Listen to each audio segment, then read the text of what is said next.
10 ounces. Everybody needs 10 ounces. That would be $5, please. Oh, no.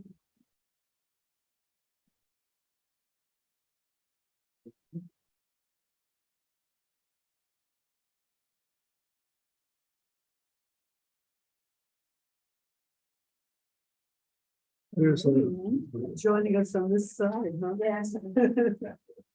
You can't teach them elementary. Oh, goodness. And you're not involved. Yeah, I've done that before too. I got Good. 78. I'm 74. Morning. My mother died. She was 91. She heard my friends. For the board meeting, Yeah. looking for Rabbi Schusterman? Hi, how are you? Happy birthday. Thanks. You know, Thanks. You wanna grab a bagel? No, That's not We'll sure. give you the forward.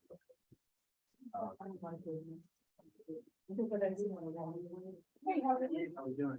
Okay, good morning, everybody.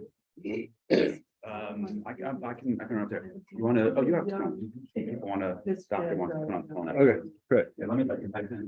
All right, we are going to get started. Welcome, everybody. We are on page 224, 225.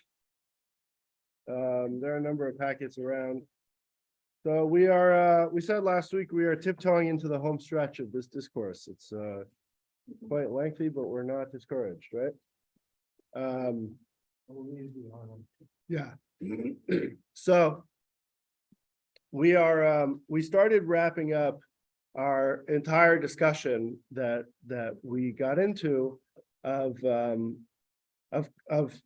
contrasting these two names of God and these two modalities through which we perceive God relating to us, right? That which is represented by Hashem or Yud Kei Vav Kei or Adonai, and that which is represented by Elohim. And the interrelationship between the two, the interaction between the two, the very involved, detailed metaphors and analogies we gave, specifically those about metaphors and analogies, right? The relationship between the student and the teacher, and how the teacher relates to the student, and how the student relates to the teacher, how the transmission of information and of a concept sort of mirrors our relationship with God and how we perceive that relationship. So last week we began to sort of tie it all back together and look at specifically the fact that how did we get into this whole conversation, right? The way this all started was that we brought a verse that we tried to understand, right? That it says in the Torah, and we quoted in davening at the end of Aleinu, that Hashem hu Elikim, right? That God, Yud Kei Vav Kei Adonai, is Elohim, and they're one and the same. And we said that while classically we understand them to be sort of opposite diametrically opposed forces, one of expression and one of concealment, we said that the Zohar, the mystical tradition, unifies them, says Kul Echad, they're all one. So that was how we got into this mess. But then we said, hold on, what's the context of this verse, right? What's the relevance of this verse, and why is it connecting these two concepts with what was going on at the time, specifically that they were going into the land of Israel, that the Jewish people were entering into the land of Israel under Joshua, and this was when this verse appeared, right? This verse appears in Aleinu, right? And Aleinu, we're told, was written by Joshua. So we said that the generation that went into the land of Israel under Joshua's tutelage was a reincarnation of the generation of the Dar Haflaga, the generation of separation, the generation of fragmentation. And that is the generation that built the Tower of Babel that we read about yesterday in the Torah at the end of the Parsha of Noach. And this was a generation that appeared after the flood, and they decided they were right. The Torah tells us that there was one people, there was one sort of humankind, and they were all very similar, and they spoke one language, and there was a harmony and a unity in some senses amongst them. Maybe it was misaligned. They prized. Yeah. You're gonna have to wait an hour. You got somewhere to be? You got somewhere to be? You have somewhere to be? Okay, cool. Then we'll learn some Torah. So the Dara Flaga, this generation of fragmentation is the misaligned version of the generation that enters Israel. That they're one and the same. They're a reincarnation of each other. And that this focus around recognizing the singularity within God's expression is really the rectification, is really the realignment process that goes from them trying to build this tower, trying to express and insert their own existence, right, as an ego expression, versus a much more sublimated experience that is entering into Israel. So that's where we left off. And we spoke about we're deep into Hashem and Elikim. So I think we're on the top of page 225. The first full paragraph beginning nevertheless.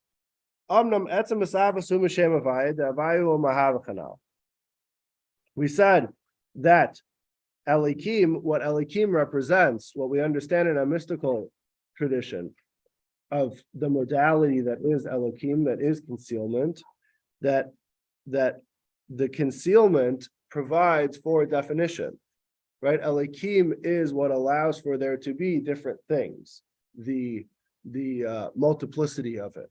But its source is all sourced in Havaya, is sourced in Yud Kei Vav Kei. The Havaya Hu Mahava, that Havaya represents the expressive force, is the creative source for all of existence. Raksha Evra Alidei Shem Elikim B'chnei Sheyavaya Ar D'Havaya Lahaves Gam Metzias Yesh V'Yor Bar Ar Havaya L'Fi Ofen HaNivrahu L'Avusei Lachiesei. But Havaya, the Havaya modality itself is in some ways we could almost say maybe limited, because it is fundamentally infinite. It is forced to sort of create more infinite, right? We said last week, and we've mentioned it multiple times, that infinite and finite don't jive, right? They're fundamentally incompatible. So to have that quantum leap from infinite to finite takes radical measures. It takes the concealment of Elikim. And while Havaya represents the source of all of existence and the infinite source at that, to create physical, to create finite, you need the radical shift of Elikim. It can't be born out of Havaya. So even though Havaya is the source, Havaya can't itself, you can't have a one-to-one straight line from God's infinity to a table or to a tuna sandwich, right? That's where Elikim fits in. That's where Elikim facilitates the limitation and the multiplicity that allows for there to be a physical world. So it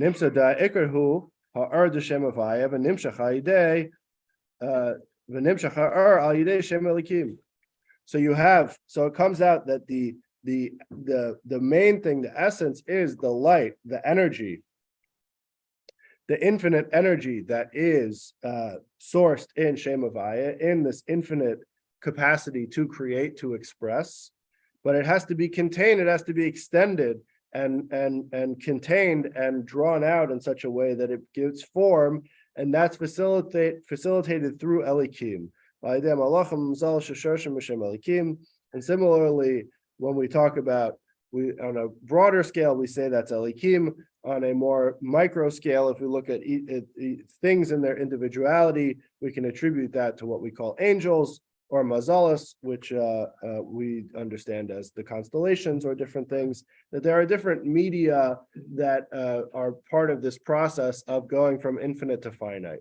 But functionally, it is all under the umbrella of Elohim as the constrainer, as the limiter, that is what allows, that's what allows for the transition from infinite to finite. Yes. You're describing Elohim as sort of the medium of infinite and finite. Mm. And I also have that same concept for the Sephiros. So are we talking about two names for the same thing? Or is it two different processes? Or am I wrong in thinking that's Sephiros? No, you're right. You're on the right track. I would say ultimately we're sort of describing the same thing from almost like different vantage points. The Spheros is the transition from essence, from Ein Sof, from the infinite essence, to how there is a relation towards finitude. And the Spheros is the first place where like it begins to develop some form, right? Or some sort of capacity for form that ultimately gives birth to true form. It's almost like the Spheros, especially in Atzilus, in the highest world, are almost liminal in that state. So I think that the Spheros can sort of be, we can see the Spheros as relating to both Havaya and Elohim. In some ways, when we're using Havaya, I don't think that we could say that it's talking about Ein Sof, the infinite essence, and then Elohim is in response to that, right?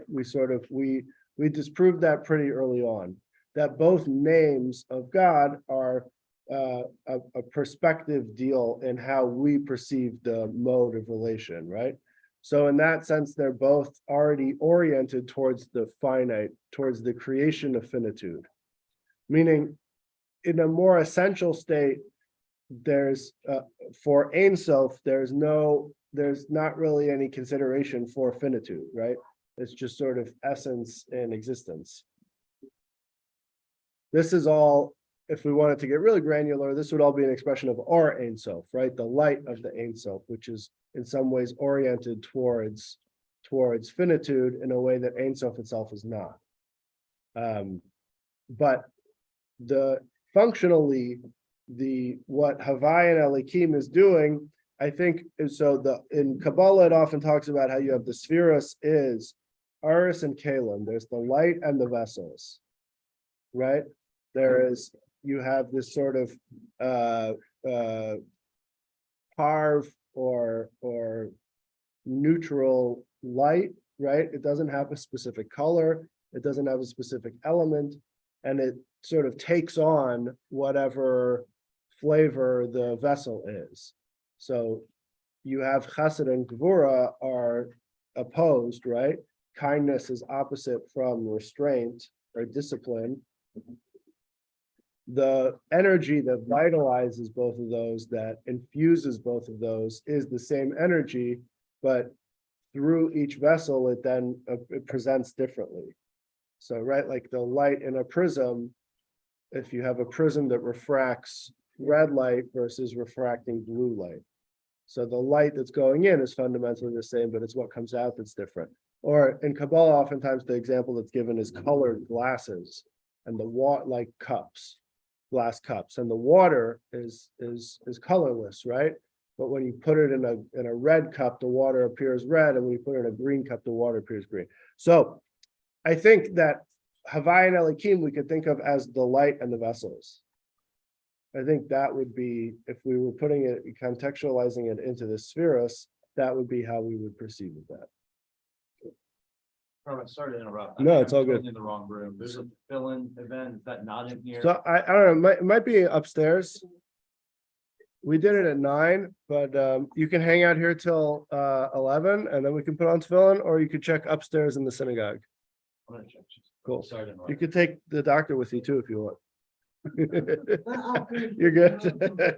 I just don't want to forget. It's all good. It's all good. I didn't know. they had that. It's an interesting statement here. Yeah, It's foolish and erroneous to ascribe power and attention to the medium of nature and science. mm, So to really focus on like climate change, it's really says foolish yeah, because everything is guided from above. right, right. So to think we could, the only thing we could change is by power of tefillah and tzedakah. Right. So Right, exactly right. That's why we say that ultimately, when it comes to how we view our place in the world, right? There's a whole school of thought that is quite popular these days that tells us that the energy, how do you say it? The force that controls the world is evolution, right? And they live and people choose to live in a world of evolution. But Judaism fundamentally rejects that, not just because it doesn't align with our timeline, but because the only thing that evolves, the only thing that develops, that changes is physical things, because physical is fundamentally limited. But as spiritual people, as soul people, as extensions of the divine, of the infinite essence, so we don't exist in that same reality. So we're not bound by those same limitations. So yeah, 100%. Yes. Yeah. So this is a discourse from the fifth Chabad Rebbe. It is affectionately known as Vayada'ata Moskova. Vayada'ata is the verse. We don't have the full packet because it's massive, as you can see, but so I've only been printing out like 20 pages at a time. The verse says, Vayada'ata hayom v'ashavos levavecha ki Hashem hu elikim einod, right? And you shall know today, it's a verse from the Torah in Deuteronomy, that you shall know today and place it upon your heart, that God, Hashem, is Elohim, Lord is God, Ein Od, and there is nothing else. So this discourse, I mentioned last week that there's a tradition amongst the Chabad rabbis that each one of them had a discourse, had a teaching that they were particularly fond of. Actually, interestingly, dovetails with the idea of climate change. That each one of them would have a discourse that they were very fond of and that they held very dear. And these were, teachings that they developed, and they would, each one would recite one or would teach it regularly. They would have one that they would teach regularly. And what it says is that they would do it to purify the air. That was their spiritual endeavor of purifying the air. And so for each Rebbe, it was a different text. And for the fifth Rebbe, this was his air purifier. This is his HEPA filter. So it was said in Moscow in 1896, and it is pretty famous within Chabad circles as being a good introduction to sort of basics of Kabbalah, and also giving a real foundation for food for thought for exploring Hasidic meditation. The Rebbe wrote this himself, or he spoke it and he wrote it himself. He wrote it. The fifth Rebbe the Rebbe Rashab would write all of his stuff. He would write it like in long spurts. Like he would write like massive, huge manuscripts, and then he would deliver it orally afterwards. And he would each week, so he would basically like write a book, and then only in some ways afterwards add in the chapters. And then so like if you take a book of his discourses, so each one goes according to the parsha. So after he would write the whole thing, then each week when he would deliver it, he would add a paragraph at the beginning and a paragraph at the end, sort of connecting it to a question in the parsha or a question on the holiday or something. But it was written in one shot as a manuscript in and of itself. Okay. Bottom page 225. Im ken hari move on. Da mamutza matzad atzmei ene klum. Na'achar she'en hashpa v'sa'avas me'aseh. So then it is understood. The header right above it says Hamutza ene nechshav klal ve'ena pu'ula nikras klal al shmei, that the conduit, the mamutza is like the intermediate, is not of any importance. It's not considered anything in its own right. The fact that there's an intermediate, the fact that something facilitates a relationship between one thing and the other, the facilitator is not relevant to the two things that are relating to each other. That's what we're going to focus on.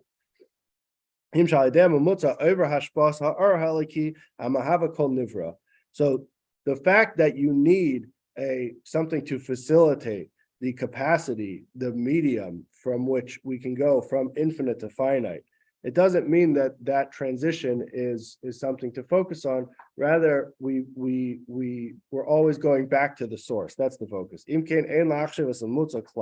Let's see what he means by this. Continue on page 233.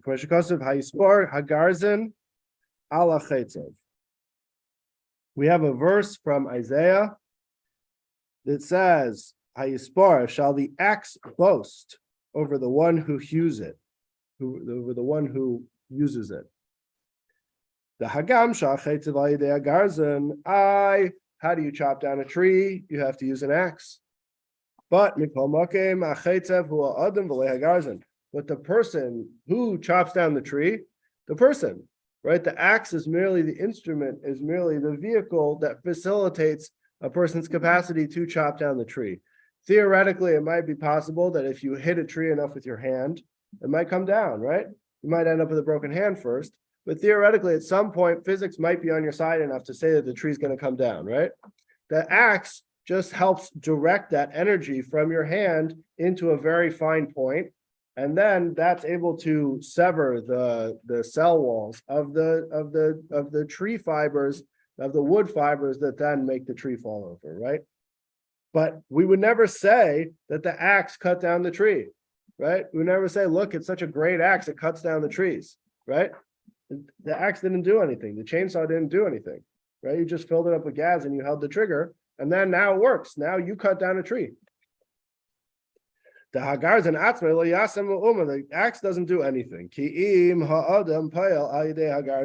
Rather, it is the person who is employing the axe, who is using the axe. He's using the tool that allows him to chop the tree down.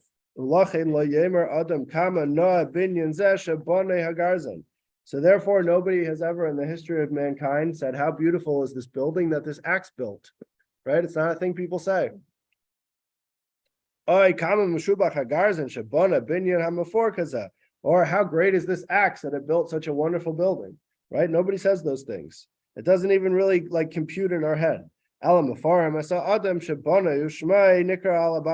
Rather, we praise the person who built it, right? Who employed all of these tools in such a masterful way that he was able to build something remarkable.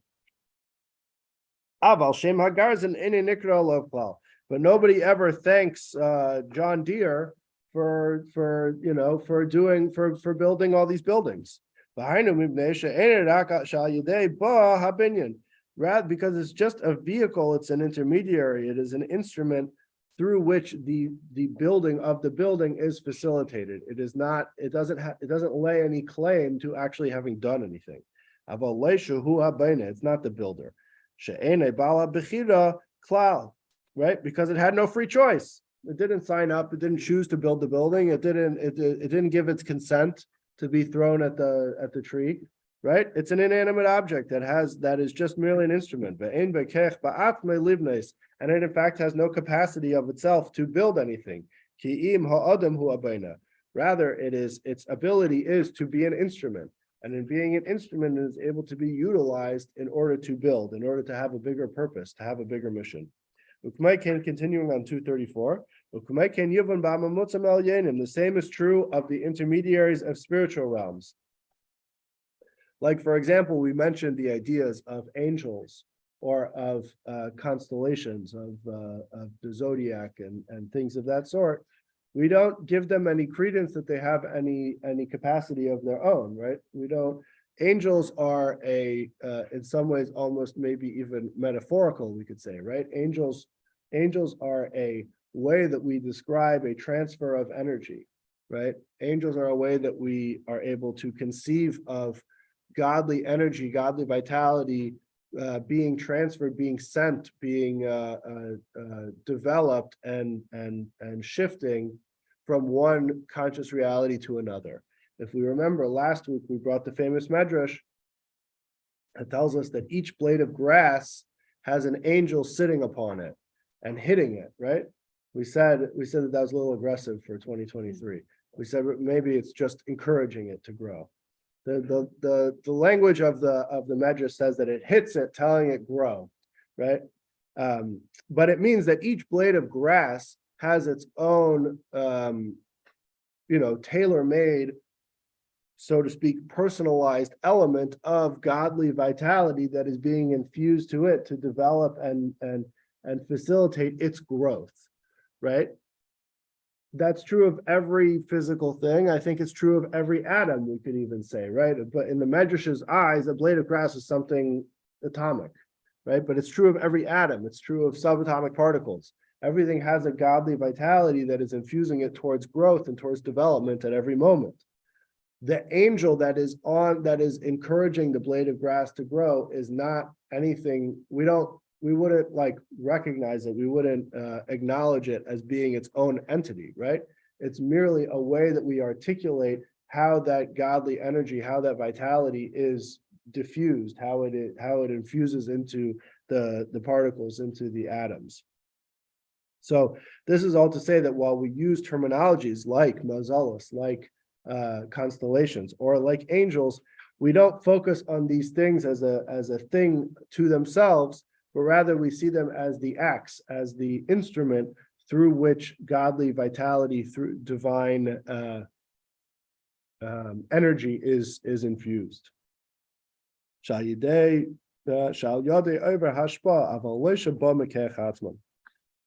Right, they are instruments through which energy is distributed or meted out, but it is not that they have any choice in the matter or any capacity in the matter. And they have no choice either.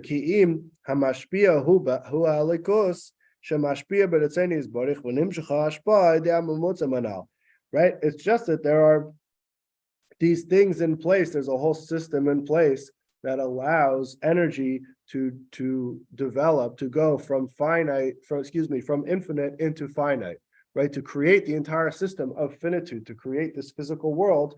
There's a lot of things at play. So we need all these different spiritual realms, and we need, right? We're told that there's 4 worlds, and each one of these 4 worlds represents a descent in godliness, a coarsening of the divine energy that allows the creation for finitude, right? To make something like a table from Ein Sof, from infinite, takes a lot of work. It takes a lot of steps, because to contain infinite in this quantum paradigm shift that allows for the capacity for finitude, it's a whole system. And so part of that system is also these things like angels, or these things like constellations, and this is part of our tradition and part of how we sort of map out the development from infinite essence of God to a ladybug, right? All of this is part of that system. But never at any point do we look at the intermediaries of the system and consider them to be anything more than just steps in the system, right? We, at the end of the day, focus on the relationship between us and God. And there are things in between that relationship that facilitate our own limited experience. That's not what our focus ever is. Yeah. To extend that metaphor, are we also axes in God's hand, so to speak?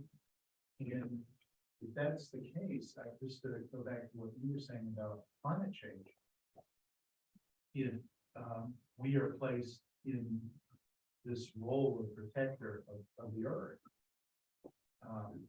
then why would it not be our responsibility to take care of the climate, to take care of the environment, and thereby bring about God's will through our actions? There is an element in which we could conceive of ourselves as axes, Except that we're pretty hell-bent on saying that we do have free will.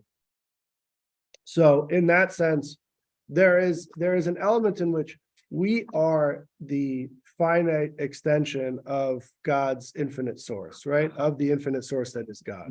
We are the finite expression of that, and we are the sort of capacity for God's finitude. And in that sense, our will, right? Right, that we can suspend our will in deference to his will, we can elevate our will and unify our whole experience of will to mirror his. When it comes to climate change, I would say that there are two elements at play. There is the way that we relate to the physical world, which is one in which there is an express mitzvah of Bal Tashchis. There is a express prohibition in the Torah that we're not allowed to waste anything, and we have to be conscientious about how we use the materials of the physical world. There's actually something that I found was like I was really struck by. There was a biography written about one of the Rebbe's secretaries, Rabbi Groner, who was like very close in the inner circle, and he was from the earliest days when the Rebbe became Rebbe, he was like right there. He was like one of his real right-hand man. And so they wrote a biography on him about his experiences and different stories he had to tell. One of the things that I was really struck by was that he said that the Rebbe was always really concerned about like leaving lights on and wasting things, and like wasting paper and wasting energy and things like that. And I think that if you're of the mindset, if you're of this elevated mindset where everything is divine and everything is in tune with its divine source, then leaving the lights on is a real grave offense, right? Wasting paper at that point is a real grave offense. Obviously, there are other schools of thought that want to extend that, I would say, beyond the pale and make recycling into an effort of tikkun olam. And I think that pushes it too far.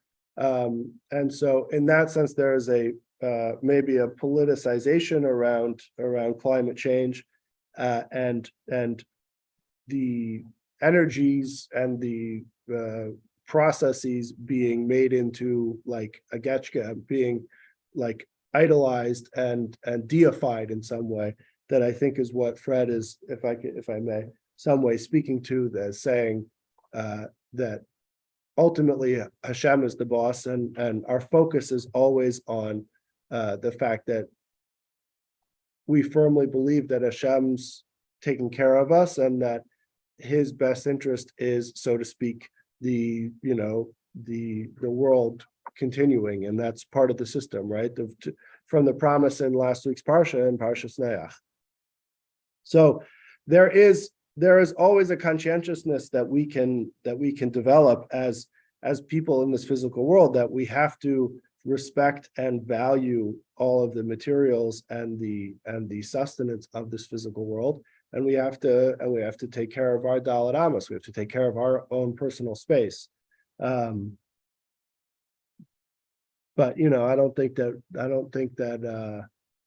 I think that it's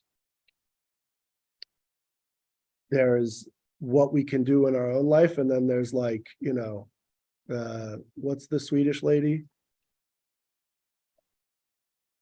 Greta. Yeah, right. Yeah, like, where's our focus? Is our focus on sailing across the world to curse out the UN, or is our focus on having a relationship with God? So in that sense, I don't think we're an X, or not entirely. Okay, does that answer your question? Okay, sure. כי אם המשפיע הוא הליכוז שמשפיע ברצון יסברך ונמשך ההשפעה על ידי הממוצע מנהל בכדי שזהב במציאות גשמי וימשך להם שפע אור בחייס הגשמי לפי ערכם. What he says interesting over here, that the intermediaries facilitate the creation of physical things, of finite things, but the purpose of that is that then the finite things can receive influence, can receive energy from the infinite source. right? That they sort of bridge that gap between the intermediaries, bridge the gap between us and God. But the point is not for them to, it's the bridging of the gap is sort of secondary in service to the fact that it's all part of us having a relationship with God and God having a relationship with us. Continuing on 239, one of the things that if a couple of weeks ago, and even before we broke for Tishrei, for the high holidays, one of the things that we were discussing in depth was about challenges, right? Specifically about tests, right? That it's one thing to have a conscious experience of God. It's a one thing to be consciously aware and to feel his presence even in our most difficult times. But the essence of a test, of a challenge, is that we're sort of that godly presence is obfuscated in those moments. We don't feel God's presence, and so we're feeling challenged. We're feeling tested. We're feeling like we're in a difficult position. And we said one of the places where we see that most apparently is how people relate to their financial success, right? That people come up with all sorts of excuses about and all sorts of justifications for reasons why they have to scam the system, why they have to, figure out how to cook the books on their taxes or do whatever they have to do, because that's how I'm going to get ahead, because this is a dog eat dog world and I have to do whatever I can to just get ahead. And we said that to truly be attuned to our relationship with God is that even in those moments of challenge, even in those moments where it seems like my only option is to cook the books, to know that God is taking care, to know that it's all part of the plan and part of the system, and that Hashem's vested interest is to take care of us. So we're going to come back to that in some way.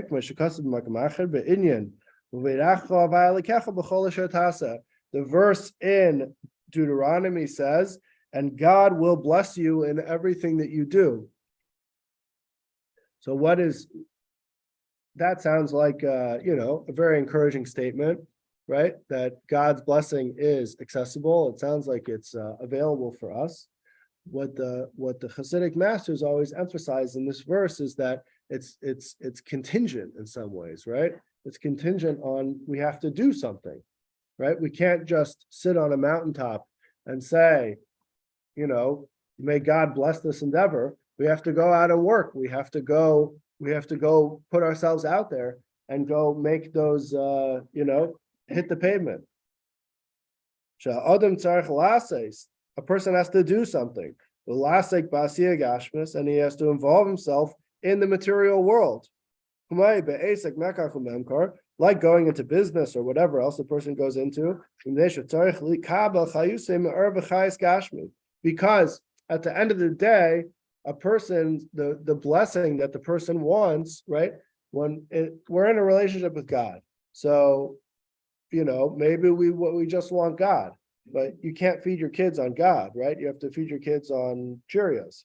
So in order for God to manifest as the Cheerios, you need a job, right? You can't just sit on the mountaintop and say, I want divinity. I'm making myself a vessel for divine energy, right? You're not going to be able to feed your kids that way. So the job, the working in the physical world, is the vehicle that facilitates the blessing manifesting in physical ways, right? It's still a blessing from God. It's still sourced in God's infinite essence, but the blessing in order to facilitate its manifestation in the physical, in the limited, in the material, we have to be involved in the physical and the material.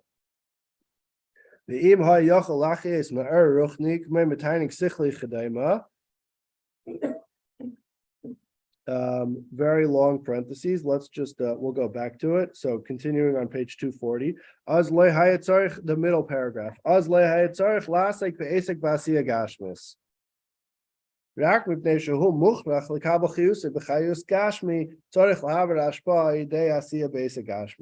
If a person could sustain himself from spirituality, if we could, pay our taxes with spirituality, if we could fill our car with spirituality, we would, right? That would be a lovely place to live, right? Imagine if we could sustain ourselves just on learning new things, right? That'd be great. We'd spend our whole day in the library and we'd be feeling amazing, right? We'd all be feeling great. But unfortunately, we have to sustain ourselves with physical things instead. So we don't live in a world where our car runs on information, right? We live in a world where our cars run on gas or electric, but same idea. It's still gas, right? So the fact of the matter is that we have to be in the physical world. We have to be in the rat race, in the racket of the material world in order to facilitate, to manifest that the blessings should also come out in a material way. Now, if we remember, and I think he actually brings this, maybe we already passed it. There's a famous story that I've told a couple of times with the Rabbi Rashab, with the author of this discourse, that he had a chassid who made galoshes. Galoshes are like rubber rain boots, right? Yeah, in Boston they wear galoshes, right? I don't think they have them out here, right? Yeah. There's not snowbanks that you really need them the same way though. So there was a chassid, this was in Russia, right? Galoshes were like all the rage. So in Russia, they needed galoshes. So there was a chassid who made galoshes.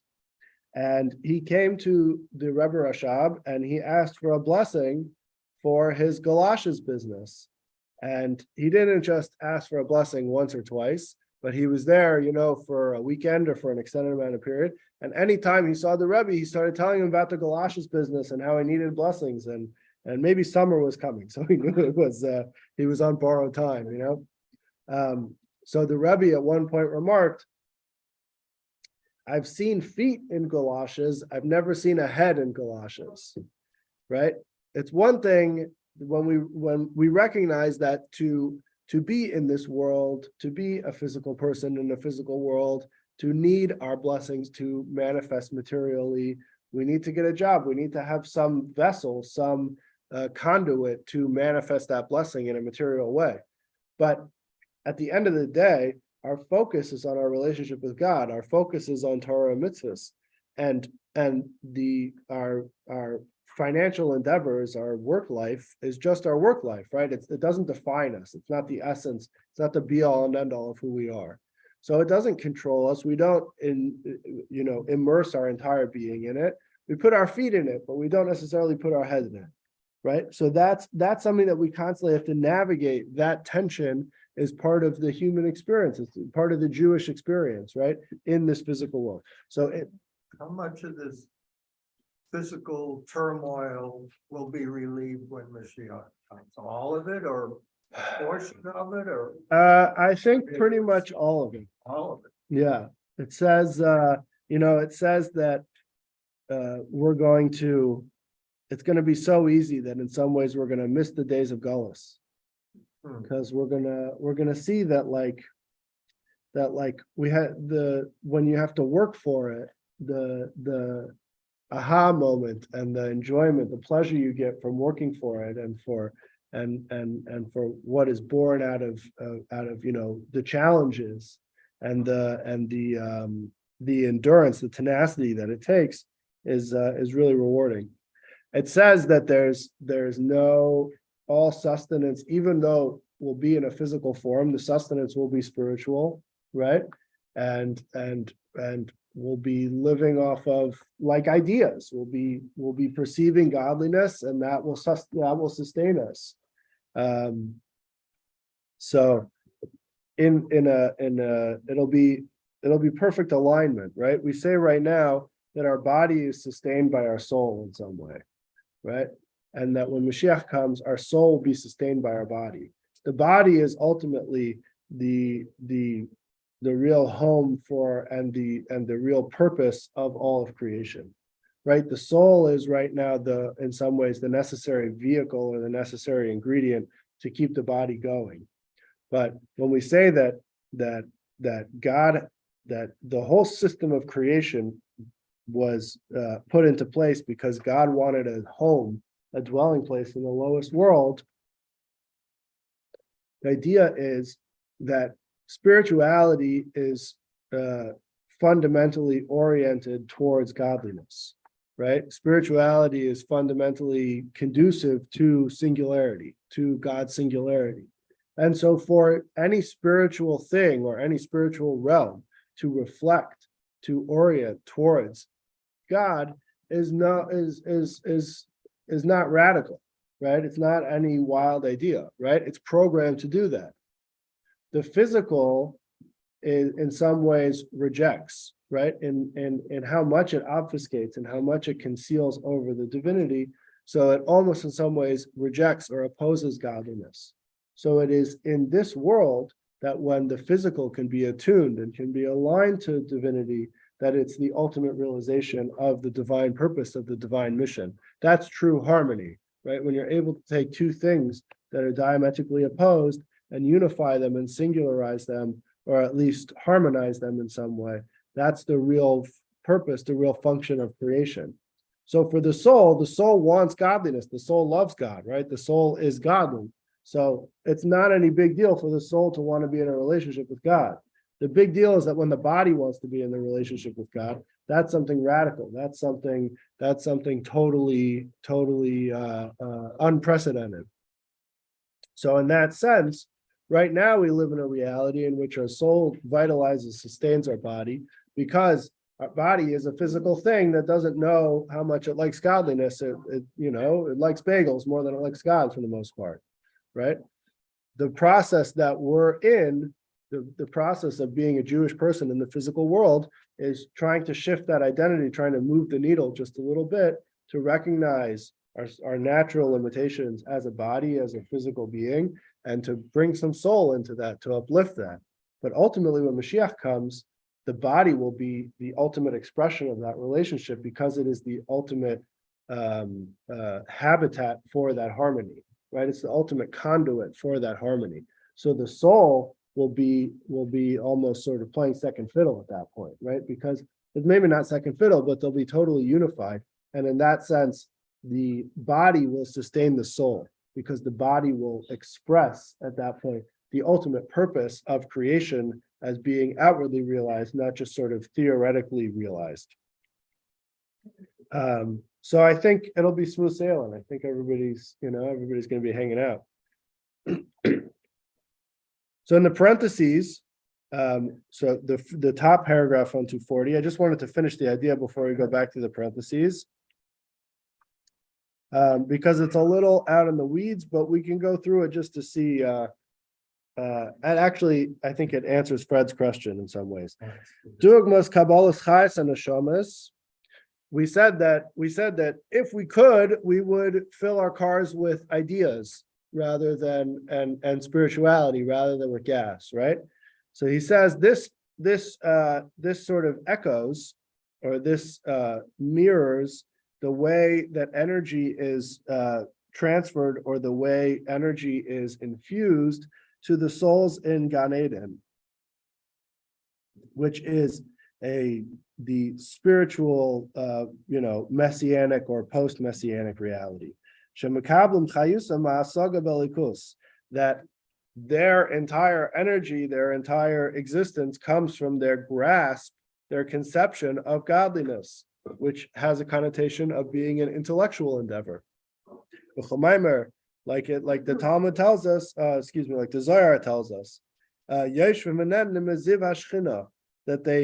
that the souls sit and they enjoy, they bask in the rays of the divine presence. Like it says regarding the world to come, that there is no eating and drinking, and there is no business and no physical pursuits. Rather, we sit and we bask in the glory of the divine effulgence.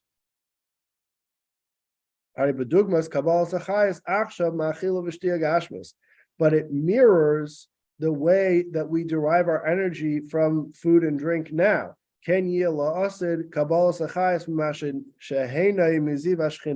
Right? Just like nowadays, we eat and we enjoy what we eat, and we derive enjoyment and pleasure from the things that we take in, and that also sustains us, right? It sort of has these two elements to it. It's pleasurable and it's also sustaining, right? That's why Soylent never took off, right? Because it's not pleasurable, it's just sustaining. So right now, as physical people in a physical world, we need both of those elements, right? We need it to be pleasurable and sustaining. So too, in the Messianic era, there is the spiritual sustenance that will be the source of our sustenance, will be both pleasurable and sustaining. It's interesting, talk about the messianic here, but in the realm of movie making, all right? Yeah, Where there's cyborgs and robots, it's the physical element, the person that get together and say, oh, we've made a mistake, we've got to right, get rid of the cyborgs Right. and get rid of the robots Right. because they're trying to take over. right, And because we they can't. want their physicality back. Yeah, because at the end of the day, for the human experience, there's in some way, especially like, I think all of human history and certainly like modernity is in some ways people trying to force a messianic state without there being Mashiach, right? Things like communism and fascism and all of these sort of developments of trying to spark a new era and a new world order, all of it is trying to facilitate some type of utopian messianic reality without Mashiach, without the Hashem element to it. And so there's always a tension there of like, it always ends poorly, right? And it doesn't, it's not actually in the spirit of positivity and harmony and human interaction. It's just in the spirit of like,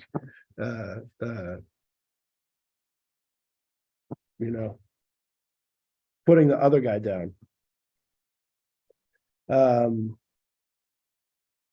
So ultimately, we need the blessing that we need has to be manifest, has to come down through the physical. The last paragraph on 240, he says, "Shetiskashem hashpa lepi erkei amnam etzem hashpa hi melikus." So we want our divine blessing to come out in different ways, right? We have right? We come to Shul on Rosh Hashanah with a laundry list of things that we're asking God from, right? Not quite, but Kabbalah talks about there being three general categories of Bana Chaya U'Mezayna, which is progeny. Chaya is vitality, specifically like our health, and Mezayna is sustenance in a physical sense, like financial. But those are sort of the three areas in which we need physical blessings, and we need the blessings to manifest in physicality. And so each of it comes out in its own way. Each of it is manifest in its own way, right? We wouldn't want, we need food, and we need clothes, and we need dollars in our bank account, right? But we wouldn't want, if our bank account was full of potato chips, we'd be in trouble, right? Like we need, each thing has to come out in its own proper way. Each thing has to be drawn through the conduit in its right way. And so we can get granular at looking at the individuality of the multiple elements, the multiple components of the blessing. But ultimately, our focus is not on that. Our focus is on God. Our focus is on the source of that blessing rather than the way that blessing is manifest. The source of the blessing is from God. Right? So it has to come out through certain ways, and there are all these spiritual processes that certain books tell us about. That these angels facilitate this and these constellations facilitate that, but we don't focus on any of that. Rather, we focus on God, and we focus on God and we get a job, right? And those are our two ways that we play our part in this role. We create a physical, a material vessel for our material blessings, and then we focus on the fact that God is the one who fills that container with the blessing. And then when it comes down to, even when we eat or when we drink, we reflect on, we focus ourselves, we try to attune ourselves to the food, not just being merely something that is pleasurable, but also being that source of sustenance, right? Recognizing that there is divinity within the food that we eat that allows us to be sustained, right? And that's actually the secret of what blessings on food are all about. We think, if you ask most people, what are you saying when you say a blessing on food? They'll say that I'm saying thank you, right? That's how we teach the kids, at least, right? But there's no word for thank you in a blessing. There's no word of gratitude in a blessing. Baruch means to draw down. Baruch is in the language of Kabbalah is lashon hamshacha. It means to extend, to draw down. The word for knees, our knees in Hebrew is birkayim, is the same word, and also a pool of water is called a beirach. It's all about drawing down, about the descent. So when we say Baruch, we're activating that drawdown. We're pulling down. And the rest of the blessing is Ato, you, Hashem, Yudke Vavke, Adonai is God's infinite essence, the energy, the right? And then Elokeinu is our personal relationship with God, is the vessel, is beginning definition. Melech HaOlam, being related, being oriented towards physical world. And then Shahakol Niya B'dvarei, or Hamaiti Lachem Min Haaretz, right? That drew sustenance out of the ground, or who spoke and everything came into being. It's really the function of a blessing is a meditation, and it's really, you could think about it as like the spiritual ingredients, the spiritual nutritional facts that facilitate this thing being a source of sustenance for us. So every blessing when we make on food is a mini meditation for us to reflect on the divine vitality, the divine sustenance that is at the core of whatever we're ingesting that allows us to be sustained. That's what the function of a blessing is. That's why we make blessings before we eat. That's why we're so neurotic about it, right? Because it's a opportunity that's pregnant with so much sophistication and so much contemplation. But at the end of the day, there's nothing in a bagel that is sustaining other than the fact that God's essence is in the bagel, right? That there's divine essence, that there's a divine spark in the bagel. The bagel itself can't sustain us, right? We see this oftentimes also with if you think about like, how come, we can eat wheat, but we can't eat grass, right? Or like on a more spiritual level, how come we can eat how come we can eat beef, but we can't eat pork, right? Because everything has a divine element to it, has a divine spark to it, but some of them are compatible with our system and some of them aren't, right? We don't have a stomach that can eat grass. In some ways, we don't have a stomach that can eat pork, right? These aren't things that are compatible with our system.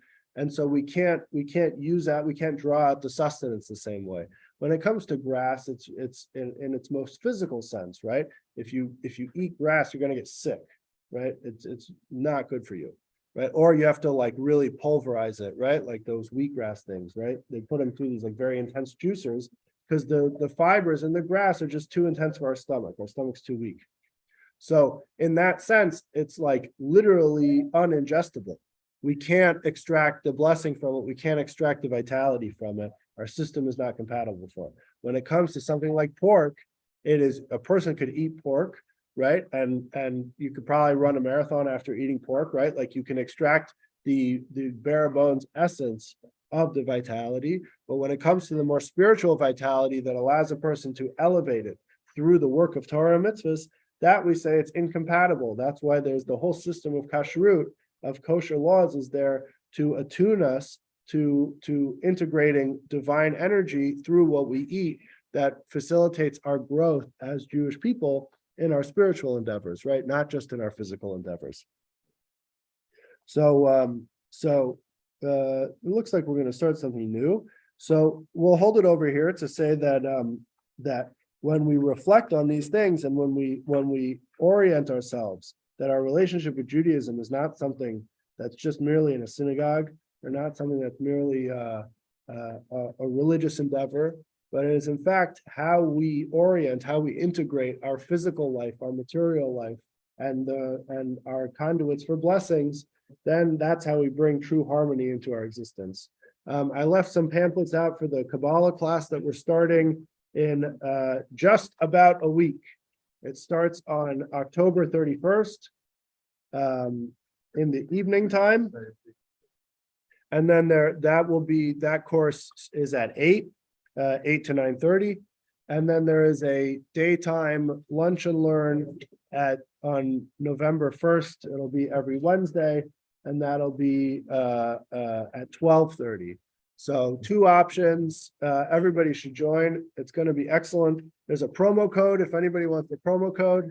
We're running a promo because the Kabbalah and all of Jewish thought tells us that Torah study brings peace to the world. So there's a promo code of Am Yisrael Chai. I think it's 25% off. Sign up with our brothers and sisters in Israel in mind, that our learning should give them peace and give them security.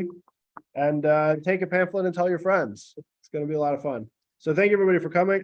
Thank you. Happy Sunday. And don't forget to take a bagel. How do we get out of this? Sorry for all the interruption.